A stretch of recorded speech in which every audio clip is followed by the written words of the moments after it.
Hello students. हम लोग telescope का स्टडी कर रहे थे और टेलीस्कोप में पढ़े थे दो तरह का टेलीस्कोप है और एक है आपका रिफ्रैक्टिंग टेलीस्कोप और एक है रिफ्लेक्टिंग टेलीस्कोप। रिफ्रैक्टिंग टेलीस्कोप का स्टडी हम लोग कर चुके हैं। इसमें से आज के क्लास में हम आपको बताएंगे कि रिफ्रैक्टिंग टेलीस्कोप के बदले रिफ्लेक्टिंग टेलीस्कोप का निर्माण और इसका उपयोग ज़्यादा क्यों होता है। तो सबसे पहले रिफ्रैक्टिंग टेलीस्कोप जो हम लोग पढ़े थे उसमें आप देखे थे कि जब लेंस को सेटल करते थे या लेंस को बनाते थे तो उसमें बहुत ज़्यादा स्ट्रक्चरल होता था पार्ट, मतलब उसको फिट करने में, उसका अरेंज करने में ज़्यादा असुविधा होता था। पहला डिफेक्ट ये। दूसरा डिफेक्ट वह कॉस्टली होता था। कॉस्टली मतलब उसमें खर्च ज़्यादा होता था। और सबसे प्रमुख जो अब बताएंगे दो डिफेक्ट, वह बहुत ही ज़्यादा मायने रखता है। रिफ्रैक्टिंग टेलीस्कोप में एक है आपका स्फेरिकल एब्रेशन और एक है आपका क्रोमेटिक एब्रेशन।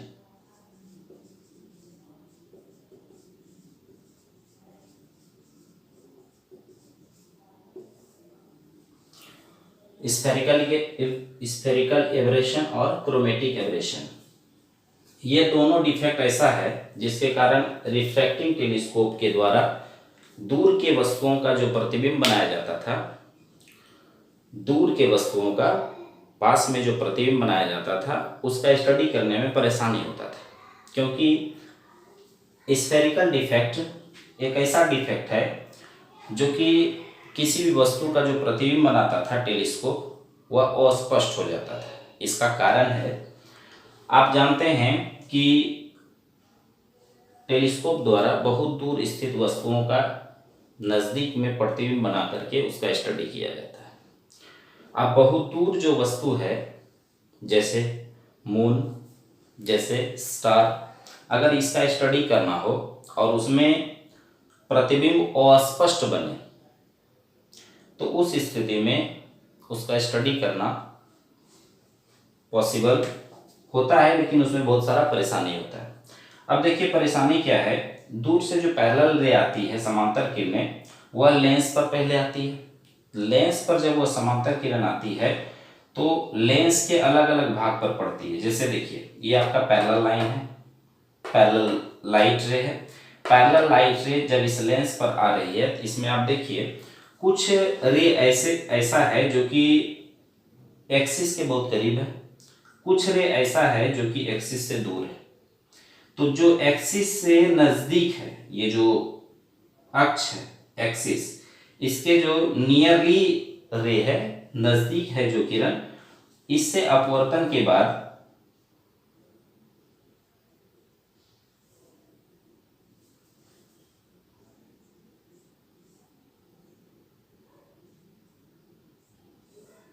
जिस बिंदु पर मिलती है, आपको पता होना चाहिए ये फोकस है। क्योंकि समांतर किरणें लेंस से अपवर्तन के बाद, समांतर किरणें लेंस से अपवर्तन के बाद जिस बिंदु, अक्ष के जिस बिंदु पर मिलती है वह फोकस होता है, फोकस बिंदु। तो देखिए मुख्य अक्ष के समांतर ये दोनों किरण है, अपवर्तन हुआ है और जिस बिंदु पर मिली है वह फोकस है। आपको बता दें यह दोनों किरण यहां मिली, यहां फोकस हुआ, लेकिन जो दूर है किरण, जो कि इस लेंस के एज पर है, किनारे पर आपतित हो रही है, तो किनारे से जब अपवर्तन होगा तो यहां से किरण का जो डेविएशन है, जो इसका झुकाव है, वह ज्यादा होगा। लेंस में अक्ष के नजदीक जितनी भी किरण आती है उसका बैंड, मतलब उसका मुड़ना, और जो किनारे में किरण आती है उसका मुड़ना, उस दोनों में अंतर होता है। जो अक्ष के बहुत करीब किरणें आती है उसका वह कम मुड़ता है और जो दूर में आता है वह ज्यादा मुड़ता है। अब देखिए अगर यह किरण ज्यादा मुड़ेगी तो यही मिल जाएगी,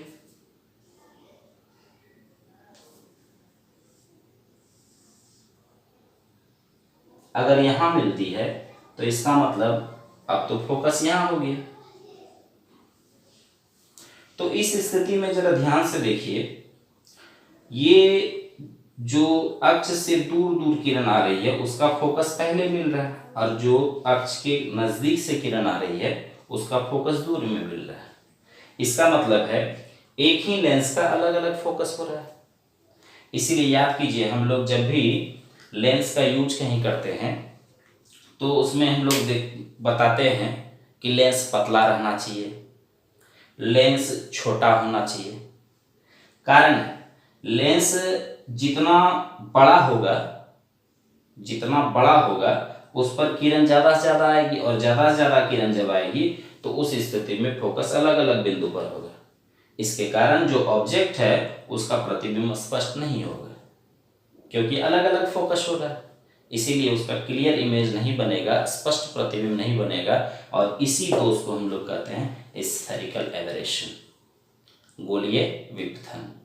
अब जैसे हमको देखना है मून को, तो मून तो बहुत बड़ा है, या स्टार बहुत बड़ा है, या और भी जो भी प्लेनेट है, ग्रह है, उपग्रह है, वहां से जो बहुत सारी किरणें आती है वह जब इस पर पड़ेगी, लेंस पर पड़ेगी, आपको पता होना चाहिए कि रिफ्रैक्टिंग टेलीस्कोप में जो लेंस लगा रहता है वह आगे में बड़ा लेंस होता है।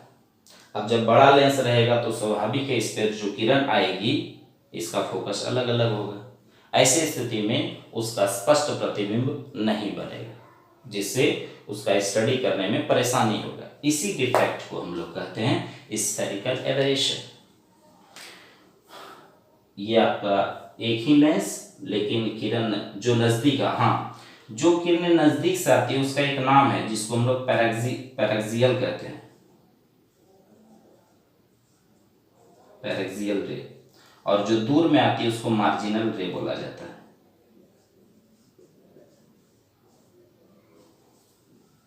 जो अक्ष के करीब किरणें आती है उसको पैरेक्सियल रे कहा जाता है, और जो दूर आती है उसको मार्जिनल रे कहा जाता है। इसका जो बेंडिंग होता है यह कम होता है दूर में फोकस, इसका बेंडिंग ज़्यादा होता है निकट में फोकस, इसीलिए प्रतिबिंब ब्लरी होता है और स्पष्ट होता है। और यहाँ जो फोकस मिला आपका, आप इसको कहते हैं मैनी फोकल पॉइंट।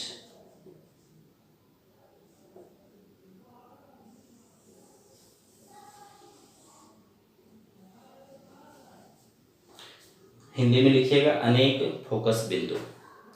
अब इसका अगर परिभाषा देखा जाए, जरा ध्यान से देखिएगा, स्पष्ट लिखा हुआ है when the parallel light ray passes through any lens. यहाँ पर कोई जरूरी नहीं कि यही लेंस होगा, यहाँ अवतल भी दे सकते हैं। आपको पता है गैलीलियो के दूरबीन में अवतल लेंस का प्रयोग हुआ है, तो अवतल लेंस भी यहाँ रखिएगा तो ये वही काम होगा।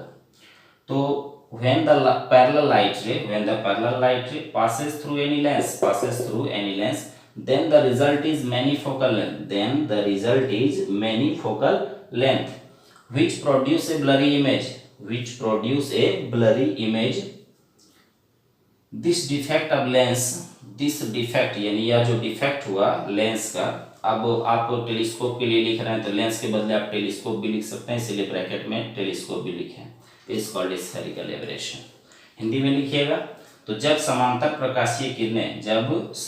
प्रकाशीय किरण किसी लेंस से गुजरती है तो अनेक फोकस प्राप्त होता है। अनेक, अब कहिएगा सर दो ही हैं तो अनेक क्यों बोलते हैं, तो आपको बता दें, अब एक्सिस के नजदीक ये है, एक्सिस से दूर ये है, बीच में भी तो कोई किरण आएगी, क्योंकि बहुत सारा किरण आ रही है तो बीच में और भी फोकस हो सकता है, इसीलिए यहां लिखें तो अनेक फोकस बिंदु प्राप्त होता है जो अस्पष्ट प्रतिबिंब बनाता है लेंस या दूरबीन के। इसी दोष को गोलीय विपथन कहा जाता है। Okay, clear. अब हम लोग क्रोमेटिक एबरेशन का बात करेंगे। स्फेरिकल एबरेशन में हम लोग देखें कि लेंस ज़्यादा लंबा होगा तो स्फेरिकल एबरेशन आता है, क्योंकि अलग अलग फोकस उसका बन जाता है। लेकिन अब स्फेरिकल के साथ साथ क्रोमेटिक भी आ जाता है, क्योंकि जब आप दूर का वस्तु का नज़दीक में प्रतिबिंब देखना है तो आपको पता है कि लेंस बड़ा लगाना पड़ेगा, और लेंस बड़ा लगाएंगे तो स्फेरिकल एबरेशन होगा। और अगर लेंस बड़ा लगाएंगे तो ऐसा कैसे हो सकता है कि लेंस बहुत पतला ही रहेगा? तो जब लेंस बड़ा होगा तो लेंस का मोटाई भी बढ़ जाएगा, और अगर लेंस का मोटाई बढ़ेगा तो आपका क्रोमेटिक एब्रेशन आना तय है। क्योंकि लेंस का मोटाई जब बढ़ेगा तब वहाँ जो प्रकाश किरण आएगी वह प्रकाश किरण का वर्ण विक्षेपण होगा।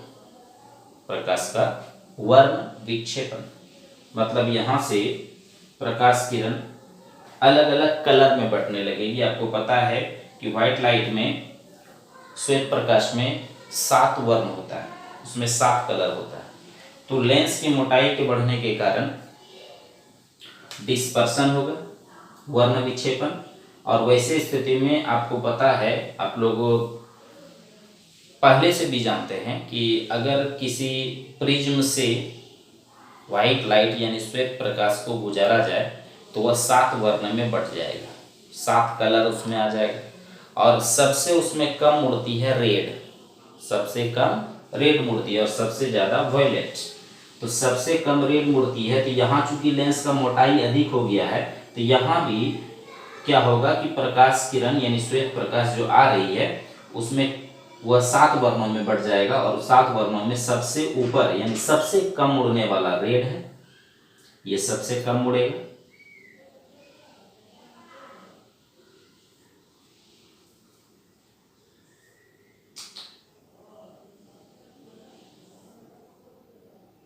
यहां मिलेगी, तो ये सबसे कम उड़ी, ये आपका रेड है। और सबसे ज्यादा जो मुड़ती है वो है violet.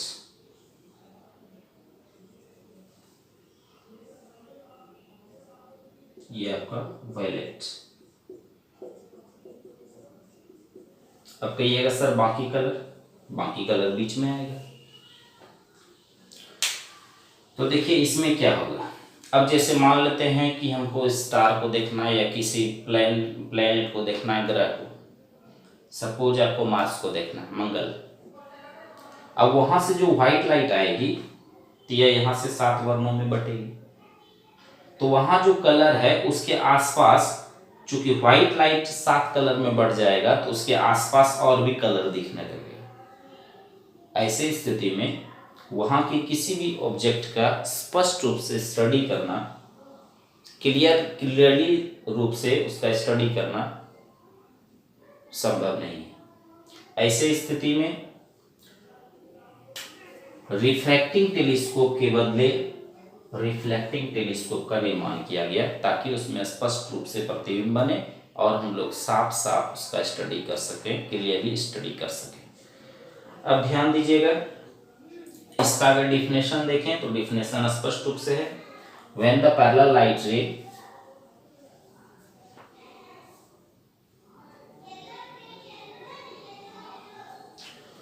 minor mistake, when the parallel light ray passes through any lens, when the parallel light ray passes through any lens, bracket में प्रिज्म या ग्लास लिख दिए हैं, मतलब प्रिज्म से भी यह काम हो सकता है, ग्लास से भी हो सकता है, लेकिन हम लोग को यहाँ पर काम करना है लेंस का, वह ब्रैकेट में लिख दिए हैं। when the parallel light ray passes through any lens, then the result is colorful image, this defect of lens या telescope is called chromatic aberration। Hindi में, जब समांतर प्रकाशीय किरण किसी लेंस से गुजरती है तो रंगीन प्रतिबिंब प्राप्त होता है। इसका मतलब हुआ कि यहाँ से जो यह 7 वर्ण में बटेगी तो ऑब्जेक्ट जिस कलर का है वह कलर यहाँ स्पष्ट रूप से पता नहीं चल पाएगा, और ऐसे ही दोष को हम लोग कहते हैं वर्णीय विवर्तन। अब साफ इस स्पष्ट रूप से देख लिए कि रिफ्रैक्टिंग टेलीस्कोप में, अपवर्तक दूरबीन में, जिसमें कि लेंस का प्रयोग होता है, उसमें 2 तरह का जबरदस्त डिफेक्ट आ रहा है, एक है स्फेरिकल और एक है क्रोमेटिक। अब इस दोनों डिफेक्ट को दूर करने के लिए रिफ्लेक्टिंग टेलीस्कोप का निर्माण किया गया, जिसका स्टडी हम लोग नेक्स्ट वीडियो क्लास में करेंगे, जो कि 2 तरह का, एक है कैसिग्रेन और एक है न्यूटोनियन। एक कैसिग्रेन वैज्ञानिक का नाम है, एक न्यूटन वैज्ञानिक का नाम है। दोनों के द्वारा एक एक टेलीस्कोप दिया गया, उसका स्टडी हम लोग नेक्स्ट क्लास में करेंगे। Thank you.